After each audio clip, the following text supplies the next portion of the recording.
Everyone, my name is Lisa Chiroka, and I'm the PTA Council President.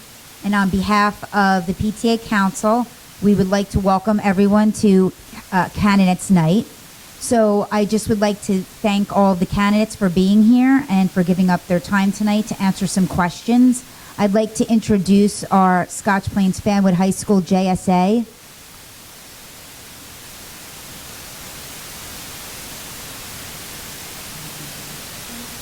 Hi everyone, thank you. Hi everyone, we're members of our chapters JSA from the high school. We are here to keep time. Each candidate will have 2 minutes to answer questions. We will be placing our hands up to indicate how much time you have left. This is 2 minutes, this is 1 minute, and then we'll count down from 10.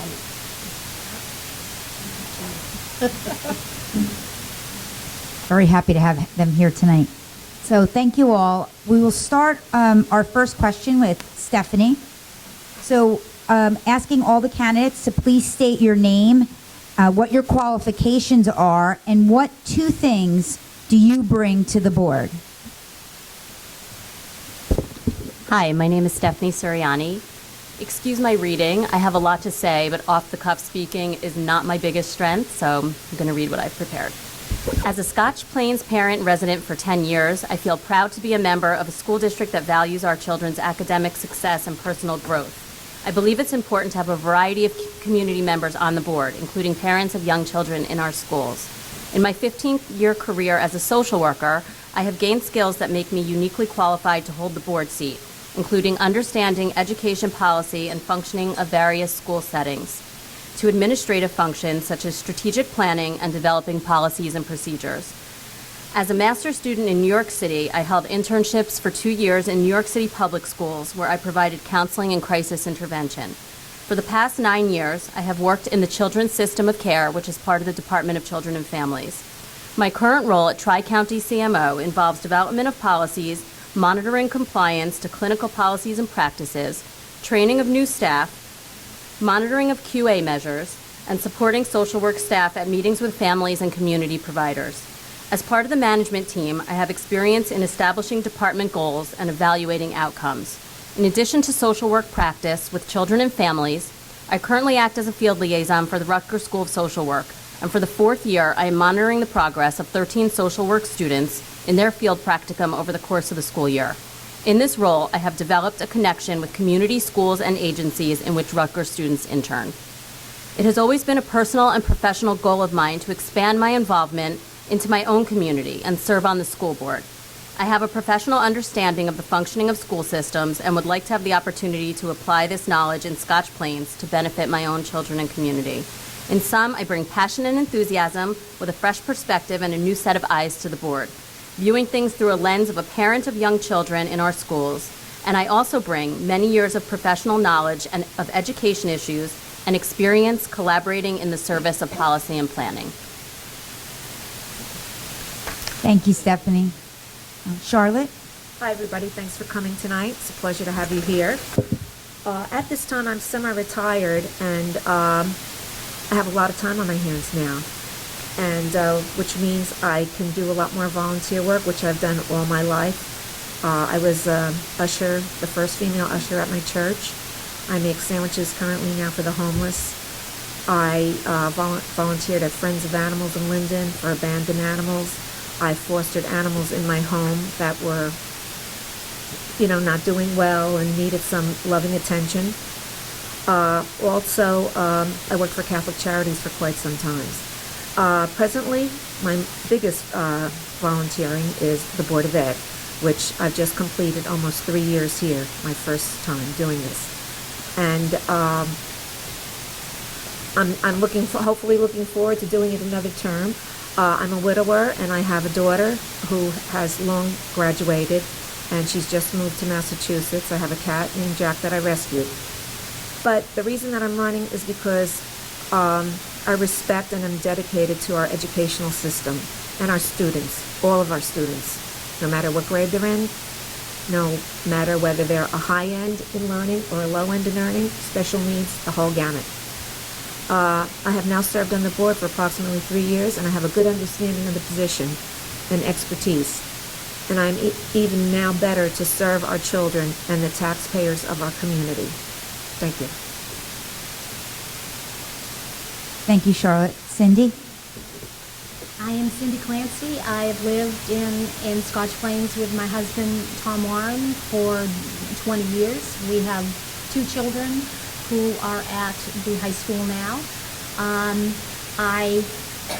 My qualifications to serve on the board come from educational work and personal experiences. I have a master's in education and a PhD in clinical psychology, and I worked in a variety of settings with children and families, doing a lot of problem solving.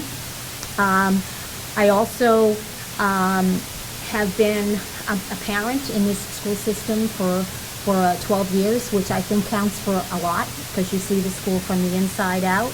And in that role, I volunteered in many different PTA functions and school functions, and I really like that a lot. I like being a part of the school. I felt it was important to get to know my children's teachers, and I would make an effort to do that.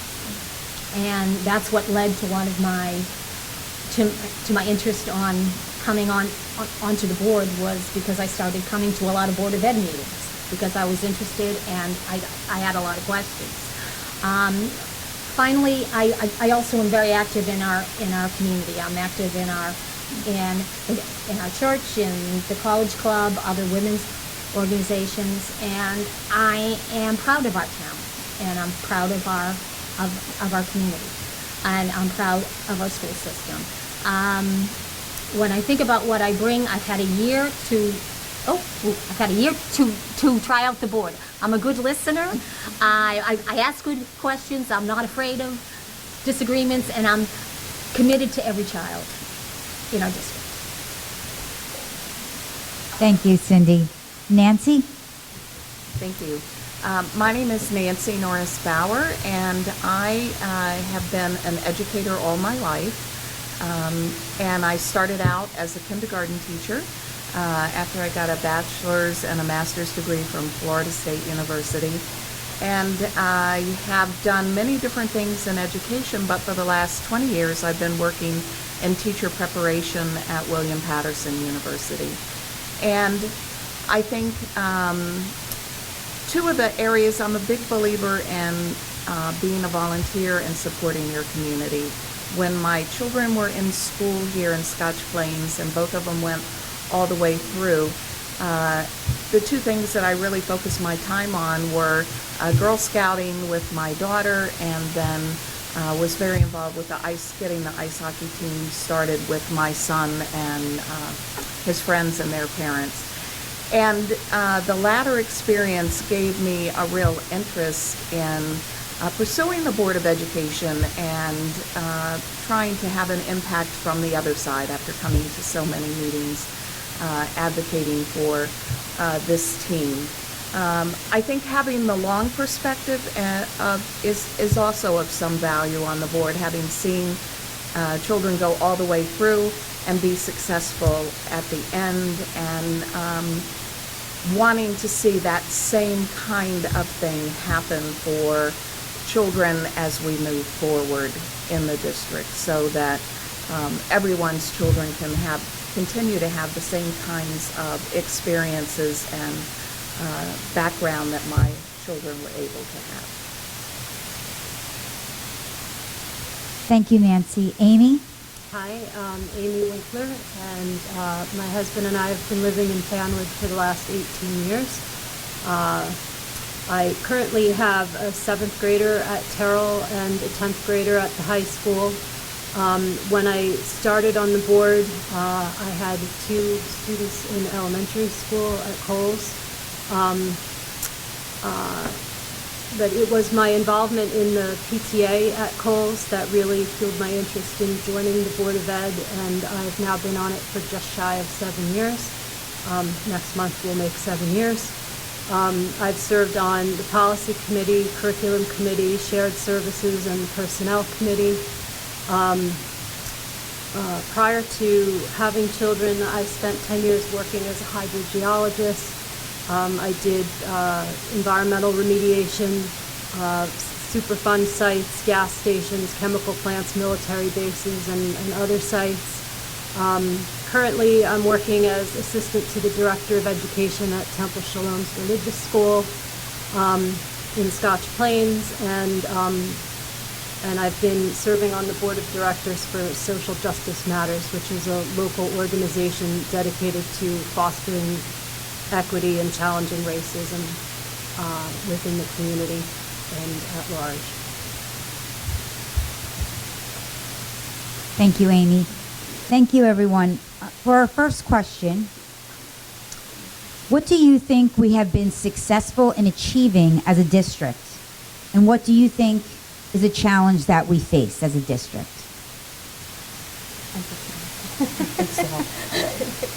Okay. I think we've been successful in this district in fostering academic success for our students.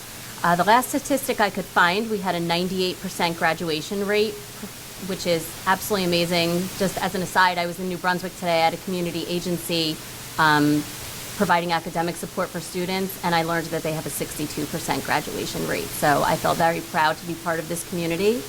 I think we've done well in integrating technology in the classroom, and we've succeeded in facilitating early childhood initiatives, such as pioneering full-day kindergarten and implementing a curriculum for the early childhood learners, which affects me personally as a parent in this community.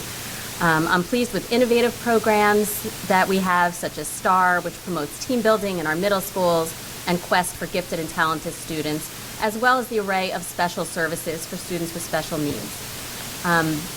I do think that a challenge that we face is continuing to expand services and fund programs despite state budget cuts.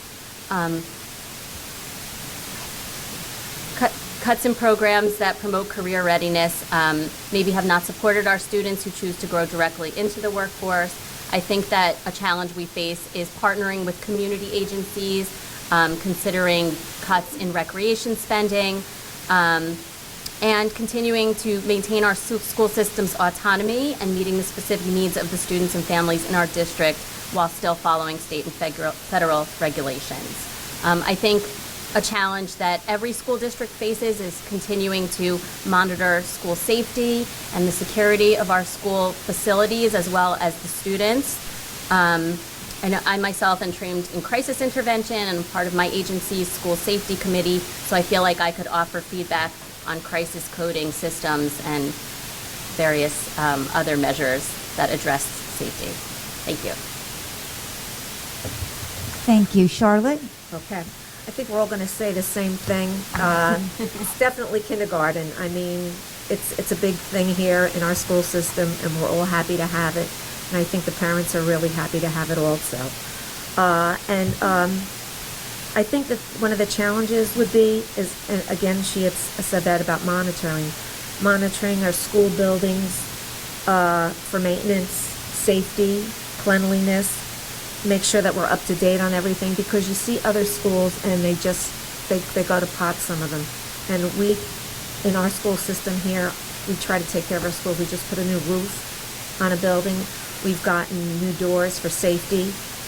We're having cameras installed. So we're doing a lot to keep our buildings in shape. And I feel that that's an ongoing thing, and that's what we strive to do all the time. Thank you. Thank you. Cindy?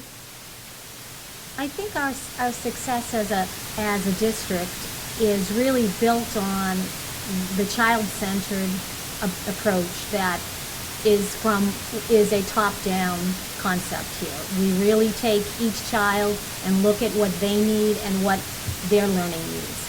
And to be able to do that, the real strength of our schools is in the 8 individual schools. Each one of them is led by amazing administrators, just lucky, and staff who are innovative and caring, and they partner with parents who are equally innovative and caring. And as a district, we want each child to succeed, and we take each child where they are and bring them along, and that is a wonderful thing. Our greatest challenge is the ongoing 2% cap every year, which every year is worse and worse because it's a cumulative effect with the 2% cap. I have watched our board administrator and our superintendent come up with strategies to do more with less every year, and I commend them on that. And it's an ongoing challenge. At this point, the legislature looks like they may be interested in doing something to help fund education, but I was around in 2008 when the School Funding Reform Act was passed, and I was so excited, and then it never got funded. So I hope that happens, but if not, we will continue to work at doing what needs to be done for every child. Thank you, Cindy. Nancy? So I think that certainly the strength of the district is in the commitment of the people who are working in the district and the community who really do want to see children be first.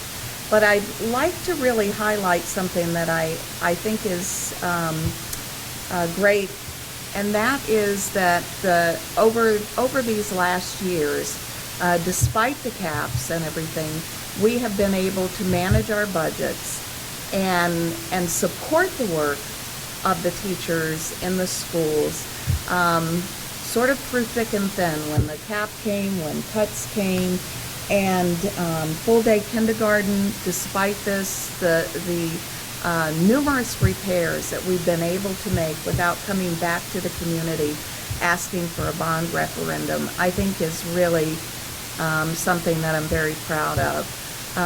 I think one of the challenges moving forward is to keep what's so great about our community and the collaborativeness of this community in Scotch Plains. The governor has a task force studying changes about having board members run on tickets. And I just hope that in Scotch Plains we'll keep politics out of and keep it bipartisan in nature. I don't know where this task force will come down, but I think the fact that we're always able to talk, to listen to each other, to participate, whether it's in strategic planning or a myriad of opportunities for the community to come together, is very important to the success of this community, without hidden agendas. Thank you, Nancy. And Amy? I'm obviously one of our biggest successes in this year was getting full-day kindergarten up and running, which has already been mentioned. I think one of the best things we have going in our district really is the relationship between the board, the administration, and our staff. It's not like that in a lot of other districts, and it's a huge thing to have. We recently have been working hard to have peer-led professional development for our teaching staff, where we send out individual teachers for training, and then they come back and they teach their peers what they've learned. And the fact that they're learning from their own peers makes such a huge difference. I think that we've instituted some programs that have been really great here in our district. I think that programs like Writing Workshop have given our middle school students more opportunities to practice writing and different kinds of writing. Math Explorations has given our students exposure to real-world applications for the concepts that they're actually learning about in their classes. We have a collaboration we do at the high school level with Effective School Solutions, where we've managed to keep in district a lot of students that would have otherwise gone out of district for certain services. Challenges that we face, I think the 2% cap is a big one. Trying to maintain what we have and improve on it and add new programs while working under this 2% cap has been really difficult. And I'd also say closing the achievement gap would be a big thing. It's like every district. Thank you, Amy. For our next question, we'd like to ask, what area of the curriculum do you think can be enhanced to make it richer? And we'll start again with Stephanie. I truly think we have a fabulous curriculum in place. The current curriculum emphasizes problem solving, it helps our kids develop into critical thinkers, and it supports using technology applications that foster and enhance learning at every grade level in the classroom. I would suggest, and the district's strategic plan and goals include opportunities for authentic learning. I would just suggest operationalizing that perhaps a little bit more, giving students real opportunities for community participation and learning. I know that I really believe that a community service component starting in elementary school would be helpful for our children to foster social and emotional growth and develop responsibility to their community.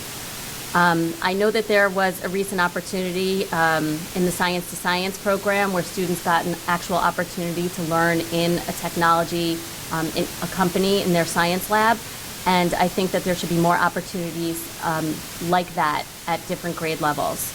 I would also consider integrating current events more into the curriculum, and maybe an advanced pull-out curriculum initiated earlier for kids in elementary school. Yeah. Thank you. Thank you. Charlotte? I chose to be on the curriculum committee because that's something that I was really interested in. I mean, these are the books that our children are reading and learning from, and it's really important. The challenge that I see is keeping our technology, our books, our materials, and staff up to date with all the current things that are happening in the world and in education. It's very challenging, it's changing rapidly, and we have to stay on top of all this to be current. Thank you. Cindy? I've chosen an area of the strategic plan as well, thinking about technology and being a year on the board now and learning how we're bringing technology in. I guess I would continue to infuse technology into all areas of our classroom and subject areas. Technology for our younger students has, taught them learning to respond to questions online, and with Google applications, they're able to write and interact with other students and teachers in real time. These are wonderful opportunities. At the high school, kids are doing things we as their parents couldn't even imagine doing in state-of-the-art labs, 3D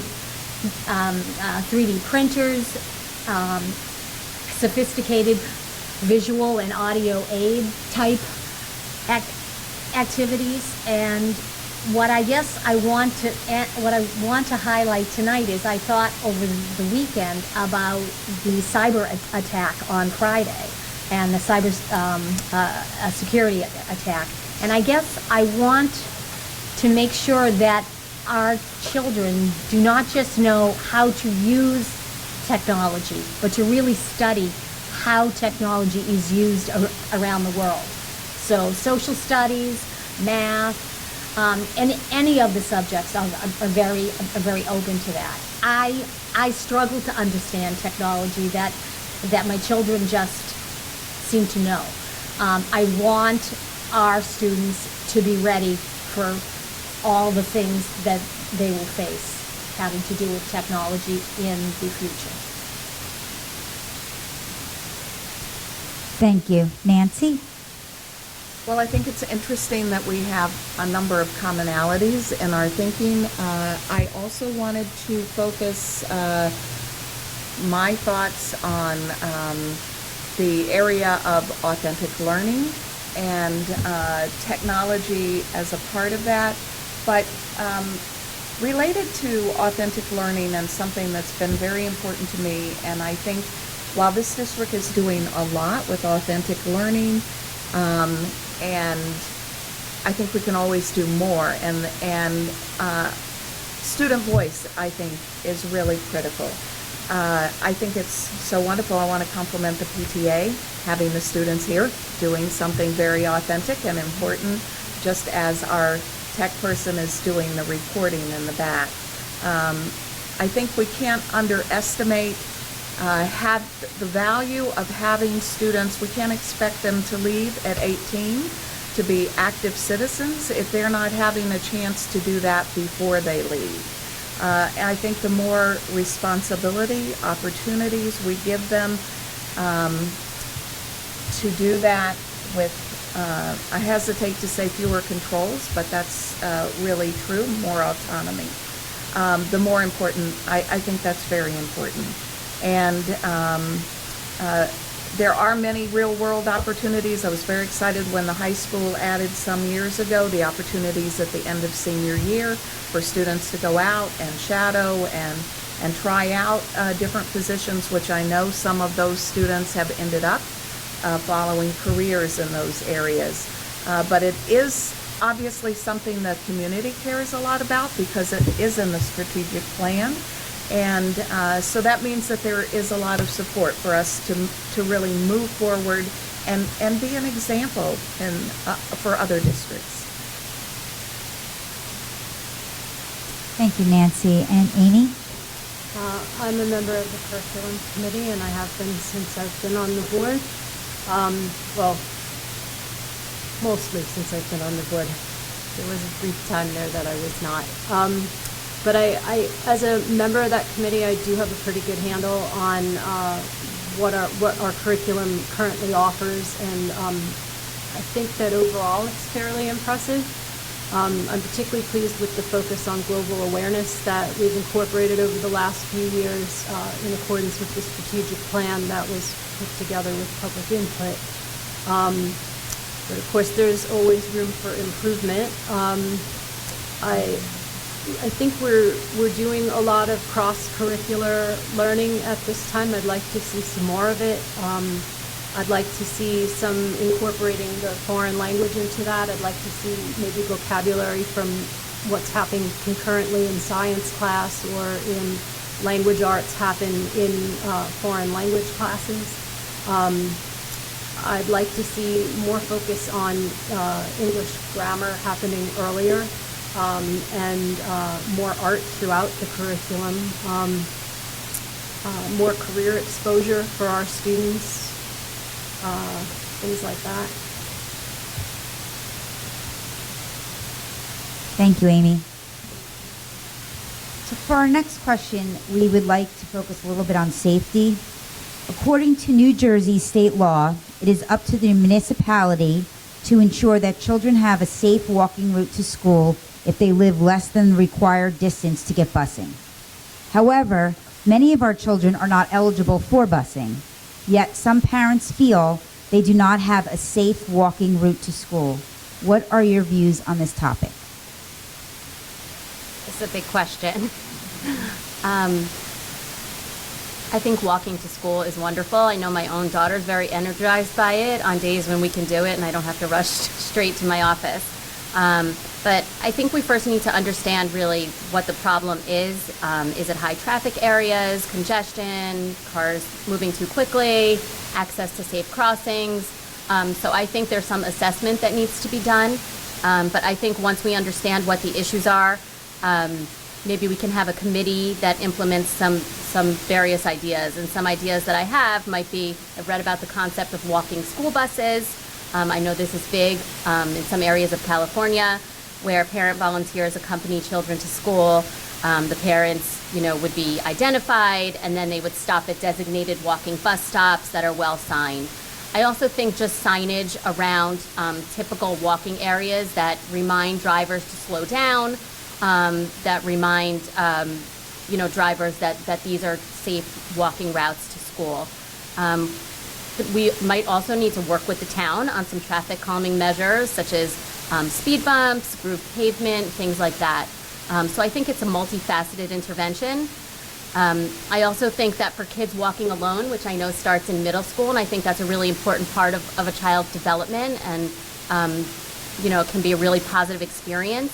I think that maybe there's some training, maybe a webinar that needs to be watched along with their parents that talks about walking safety, what side of the street to stay on, put your phones away, how to stay alert, and how to stay visible.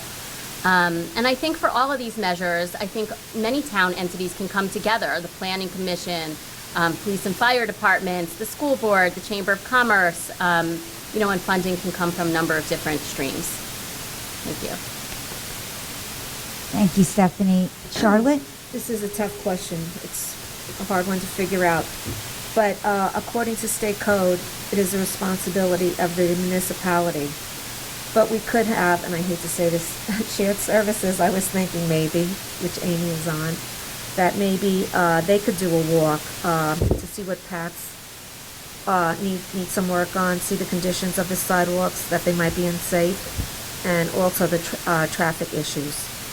And then meet with the mayor of our town and council, together find solutions so that students have a safe walking route, and parents concerned can feel better with less worry. I know I would be worried as a parent, and we all know we don't need to worry anymore about our children, because we're going to worry anyway. That's what parents do. Thank you. Cindy? I also thought this was a good question. It's funny.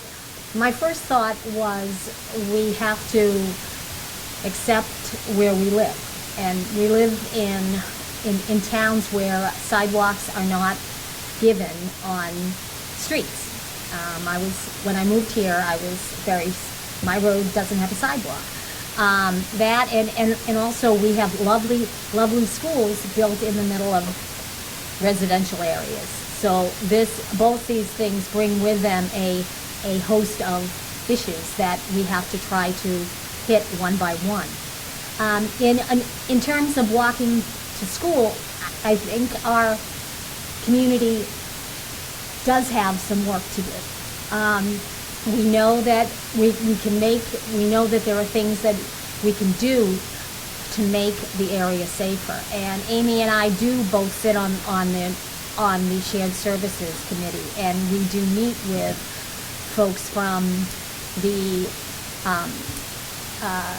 Scotch Plains and Fanwood town councils, and actually the Scotch Plains town council put in a grant for a safe walk to school grant, which Dr. Hayes and our principals supported by having bike rodeos and other things, and the YMCA chipped in with their help as well. And if that grant comes through, it is a possibility that could be very helpful to us, as to all of our students around schools.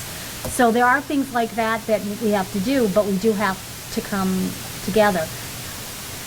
To parents and guardians, I would say, if you don't feel it's safe, make the call, send the email, bug somebody until they hear you.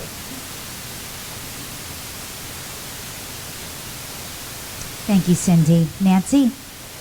I had also just planned to, highlight the fact that the Board of Ed is involved in a shared services committee with both townships, the borough and Fanwood and Scotch Plains, and that we did recently work with them to submit and support, a Safe Routes to School grant, which Cindy was talking about.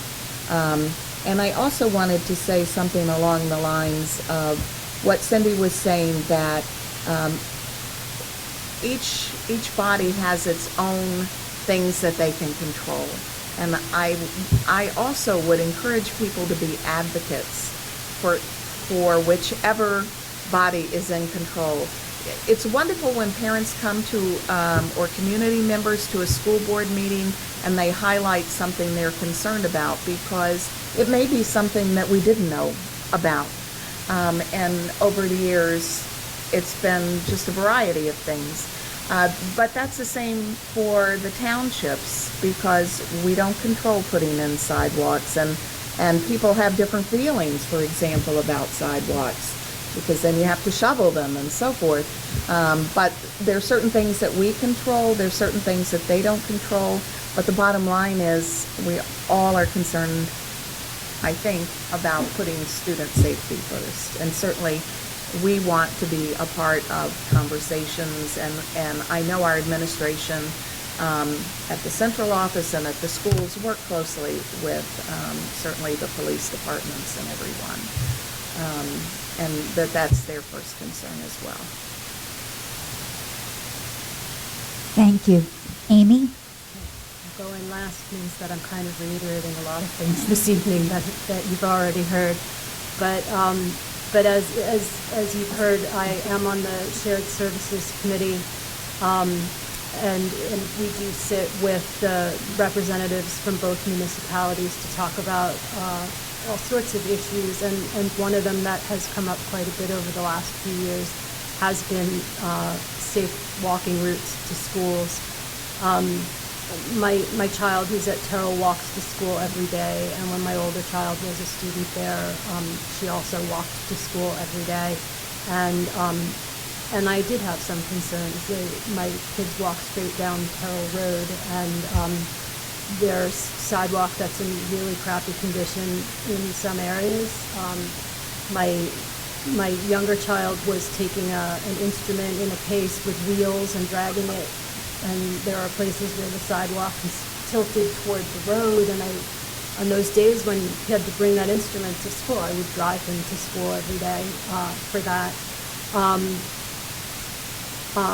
But as a member of the Shared Services Committee, we have worked closely with both municipalities. Both municipalities have obtained Safe Routes to School grants from the Department of Transportation. Actually, Fanwood has obtained grants in the past, and Scotch Plains has submitted an application now for a grant. But the board and the schools have worked closely with Scotch Plains recently with a walkability study and things like that to try to help improve things. It is a concern of ours, and as Nancy said before, safety really is one of our primary concerns for our students. Thank you. At this time, we would like to get some final thoughts. What would you like to leave with the families of our district and the voting public? So we're going to... I'll start again, or do you want to start? I think I'm going to start with Amy on it. Okay. All right. Well, I'd like to start by thanking the PTA Council for arranging candidates night. They do this every year, and I think it's a good service to the community to be able to meet who are the candidates and what are the things that they're bringing forward. I want to thank the students who are here tonight for helping us out with all of this. It's good to have you here. And I want to thank the other candidates who are here, because we really need people to come forward and run and work on behalf of our district's children. That's really important, and it shows something to, that you're all here. And lastly, I'll just say that the right to vote is an important part of our democracy, and please exercise that right by voting on November 8th. Thank you. Before we continue, I just want to clear up, when we conclude with the PTA Council's questions, we're going to open it up to the audience, and at that time, if you are interested in asking a question, then we would just ask you to come up here and please state your name and the town that you are from. So Nancy. Okay. I just wanted to say in conclusion, first of all, thank you to the PTA and to our students who are here tonight. And that I think it's important to have, I've had the opportunity to be on the board for several terms, and I think it is important to have people who will listen and are willing to collaborate. And I hope that I have done a good job of doing those two things. It's certainly important to me to be a good listener and to work closely, not only with fellow board members, but with community members as well. And I would certainly be honored if you gave me your vote again in this election. Thank you, Nancy. Cindy? In my past year as a board member, I have seen that there's always achievements to be celebrated, improvements to be made, needs to be addressed, and I have found it an honor and a privilege to work with the other people on the board and with our central office staff. I would like to, well, I will be. Nobody's running against me, so I will be continuing. So I will be continuing, but I just want you to know I take that job. I take it very, very seriously, and I promise to work diligently and ethically for all the children of our school district, because that's what we are about, making sure that each child gets the education that they deserve. And thank you for everybody also who actually came out tonight. Thank you, Cindy. Charlotte? Okay, here it goes. Have anything planned to say, but now I have to come up with something. Anyway, it's nice to see everybody here. I wish we had all these chairs filled like this when we do have our meetings and everything. We love feedback from the parents, and who else are we going to get it from if we don't hear it from you guys? It's nice to see that you're all here because I know you're concerned too, as we are. And that's why I joined the Board of Ed, because I don't have a child. My daughter's, I have a child, but she's 30 now, so she's still my child though. And I always wish that I'd had more. And I love coming here, and I love when I hear the band play, and I love when I hear the choir sing. And I still take continuing education and classes, so I have more knowledge every time I come here. Whenever anything that I can sign up for, if it's, if it fits something that I'm interested in or good for the board, I always intend going to it. We have a great group here of people, and I mean the people sitting in the audience and the people who are on the board and people who may come to the board. I've heard how other boards get along, and a lot of boards don't get along. And we are very open-minded, and plus we do a lot of thinking about things, and we go back and forth with each other because we want to do what's best for the students. And I hope that you'll vote for me again. I'm ready to rock and roll again, and I look forward to it. Thank you. Thank you, Charlotte. Stephanie? I want to say thank you to the PTA Council and to the JSA for coming out. I've always thought that it would be great to have a student member of our board, so maybe you guys can advocate for something like that. I hope that throughout this discussion, I've shown that I have the motivation and enthusiasm and the professional experience I bring as a social worker with children and families to be a positive member of our board. Again, I'm a social worker. Being strengths-based and collaborative is part of my core values and who I am as a person. I've had a long-standing commitment to volunteerism since I was a teenager. I just want to say that I believe it's important to have new members coming onto the board periodically. Any system, the growth of any system requires, an infusion of new ideas, and I hope that I can help the board move forward and help our kids progress. Thank you. Thanks for listening. So again, on behalf of the PTA Council, we would like to thank all of the candidates and for everyone for coming out. We are going to open up the mic so that if anybody does have questions, please feel free to come up. Again, state your name and what town you're from. I do want to speak on behalf of the PTA Council. We have a unbelievable group of dedicated women who come together monthly, and really even just doing tonight's event was done to really bring people out. So the questions that we have posed to you tonight have come from things that we've heard or from people who've contacted us. So if there are things that we did not cover and you would like to ask them, please, we encourage you to come forward.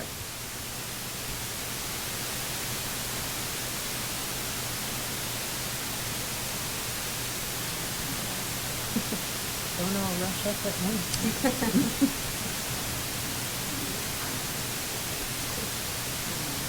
You've answered all those questions, I guess, huh?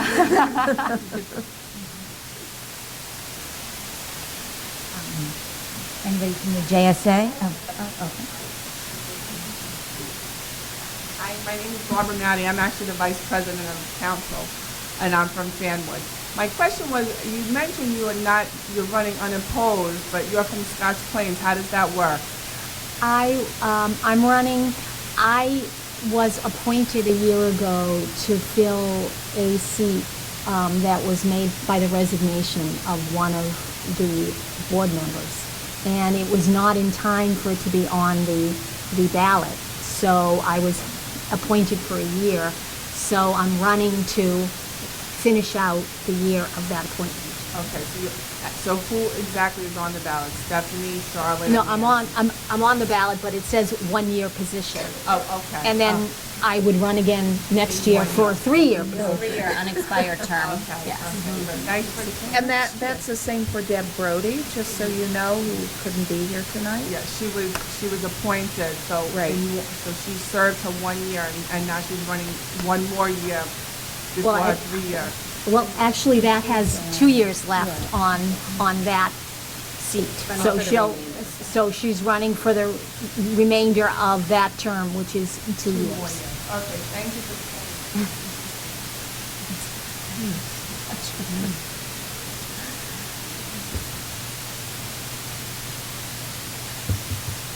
Anyone last time? Very good on the timing, Thank by you. the way, Jay. Absolutely. I'm Chrissy Conklin. I'm PTA president at Park, and I'm from Scotch Plains.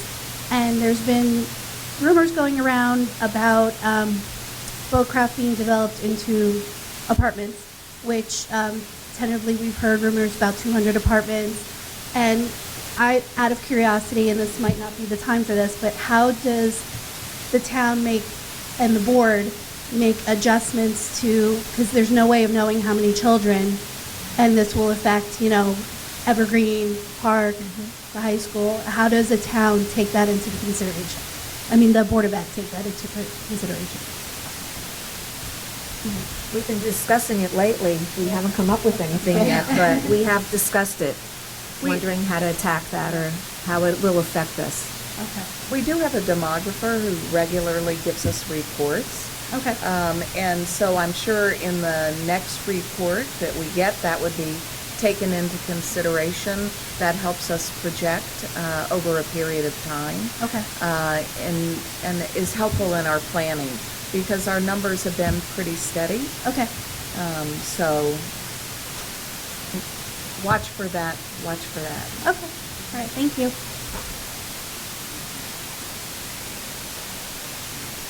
I think that's something that we hear a lot of because of where people live. Sometimes the schools that you would think they would go to, the children are reallocated to another school, I'm sure, because of size. So I'm glad you're able to speak to that.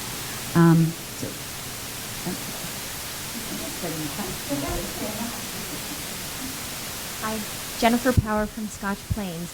I know that a lot of people, probably people who are here, are very educated about what the Board of Education does, but there are many people who really don't know what the role of the Board of Education is. So can you give me a 30-second commercial, 1-minute commercial, however you feel, about what you feel your role is for the person who's not educated? And actually, I'd like to hear from everybody. Okay. I can give you a 1-sentence answer. It's going to be the same for everybody. It's gonna be the same. Yeah, it is. No, I better make sure I say it right.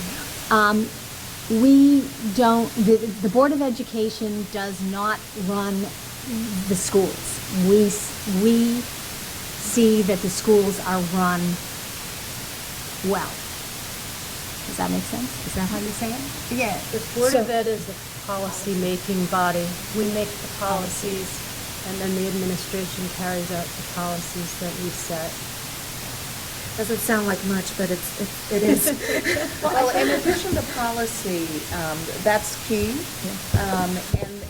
And then also making the decisions about curriculum. And also certainly the taxes and the budget. So those are the three main areas that are really critical, and one of the reasons why, thinking about the not having to come out for a bond referendum, thinking about your question about curriculum was so important, because that is one of the areas that comes under the purview. Certainly the administration is making the recommendations in all those areas, but the one that is really, I think, is confusing to people is the policy piece, because a lot of times people think they're going to be able to run the school district. I think also, and I'm obviously, any one of you can correct me if I'm wrong, but there is a statewide association of school boards.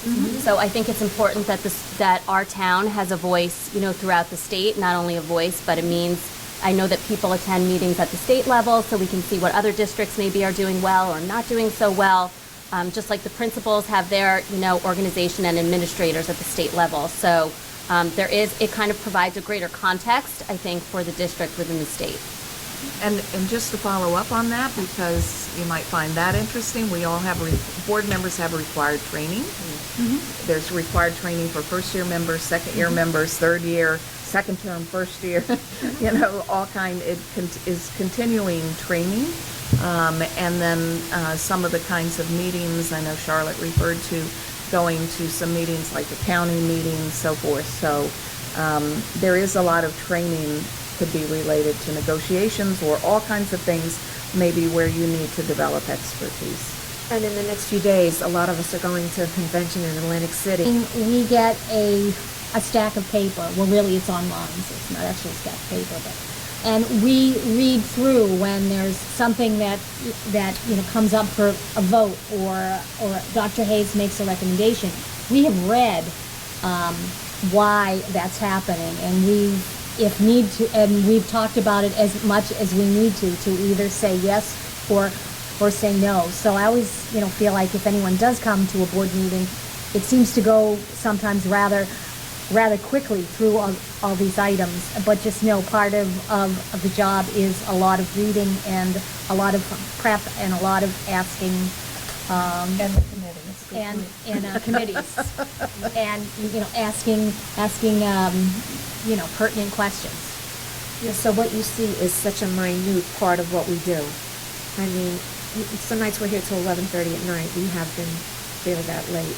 And beforehand, we may ask a lot of questions inside, but once we're out here, we already know what the answers are, so we don't have to go over them with the public. So going back to what Stephanie had said, if we have a state organization, the New Jersey School Boards Association, but we also sit in on our district is a member to the Garden State Coalition of Schools, and we are involved in the Morris Union Jointure Commission, and we're involved in Union County Ed Services Commission, and we sit in on a lot of things where we do interact with other boards and see what's happening around the state and in other communities. You didn't know your question would just go on. On and on and on. I'm sorry. We planned that. Hi, my name is Nita Evans. I'm from Scotch Plains. So I just wanted to ask, how do you determine what areas of the curriculum need improvement or not? And if you've ever reached out to parents to find out if there's extensive tutoring going on at home from a large population, to find out if that's making an impact on the curriculum. Can you just clarify what you mean about extensive tutoring? So if students are getting tutoring outside of school, that's going to impact their performance on test scores or benchmarks in school. So have you ever considered reaching out to parents to find out if there's tutoring going on, if you're using test scores or anything? That might give you just one view, but it might not actually reflect what's going on in the classroom.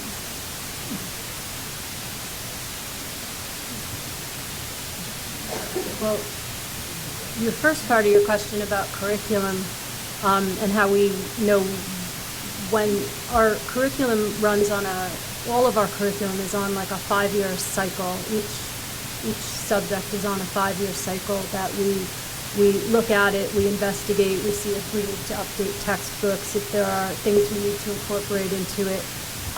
Constantly, the state changes what is mandated that we teach in the classroom as well, and so we are constantly updating the curriculum as we get things like that that come in. So from year to year, some years maybe it'll be new math textbooks, and some years it'll be new science textbooks, and we're constantly looking at the curriculum to improve it and to change it. It's an ongoing process, always. In addition to the cyclical review that happens, I think the strategic planning that happens every 3 years is really critical to having input from parents and the community. It has really played a big role in our strategic planning and how we've spent our funds. And it was wonderful. I'll say this while the JSA students are here, that at the last strategic planning committee meeting, we had not only just community members who didn't have kids in school, we had parents, teachers, we had students too, and that was a wonderful thing to hear their voices about the curriculum as well. Certainly, another thing that influences the curriculum is, in addition to what Amy was talking about, I think we're very fortunate in this district because we have